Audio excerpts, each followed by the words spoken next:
Governor Haley, congratulations on your nomination. James Madison wrote that the executive branch is the branch of government most prone to war. Therefore, the Constitution, with studied care, vested that power in the legislature. In the days of our founding fathers, it was very important who had that power, distributed among the U.S. government. I don't think they ever conceived of an international body compelling the U.S. to go to war. I still think it's an incredibly important debate, and we've lost a little bit of this. We let presidents go to war willy-nilly without much oversight at all. We've still not voted on the current war in the Middle East. So my question to you is, will you vote for any UN resolution that commits U.S. soldiers to war or to a battle zone that has not been authorized by Congress? Well, and thank you, Senator, for that question, because I think it's an important one. First of all, I think that as we go forward with all the threats that we have in the world, understand that you're talking to a military wife and a military sister, where both of them have been in combat. And I think that we have to really be careful if we're going to decide to go to war. But I also think that if we decide to go to war, it is important that we have the President-elect, the National Security Council, Congress, everyone moving in the same direction in order to do that. It will show our strength in the world when we do that.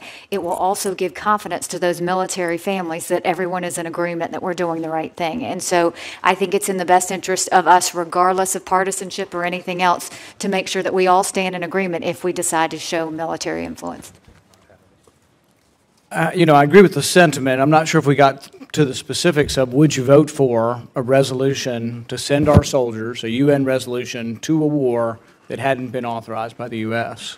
And I think that probably the best answer I can give you is that as a member of the National Security Council, I would encourage them to make sure that they had these conversations with Congress and that they have Congress's buy-in before we interfere. I would go one step farther in the sense that many say, well, we should have the advice of Congress and we ought to occasionally go down there and pat them on the back and talk to them. No, the rules are pretty specific. We don't go to war really unless Congress votes on war. And the reason I bring this up is we may well be in a situation, we're in a war right now, primarily with ISIS in Syria and Iraq.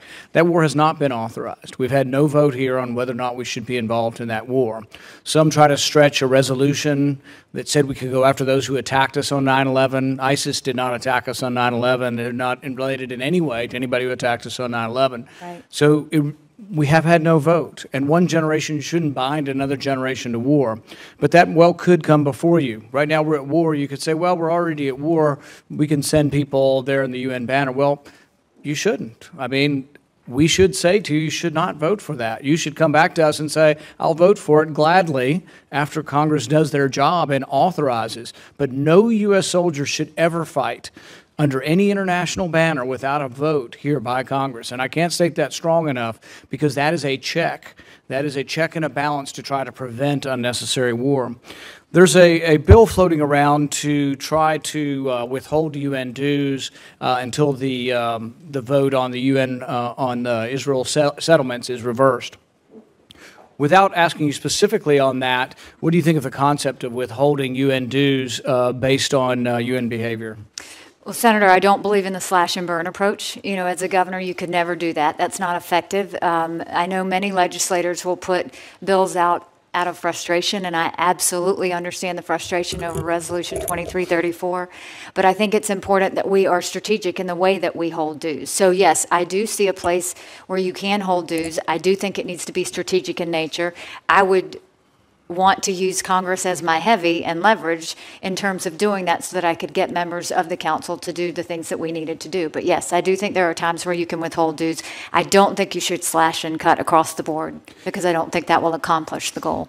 And finally, the general concept of U.S. sovereignty is important to many of us. You've heard from some of the other members about, whether a UN resolution instructs us legally.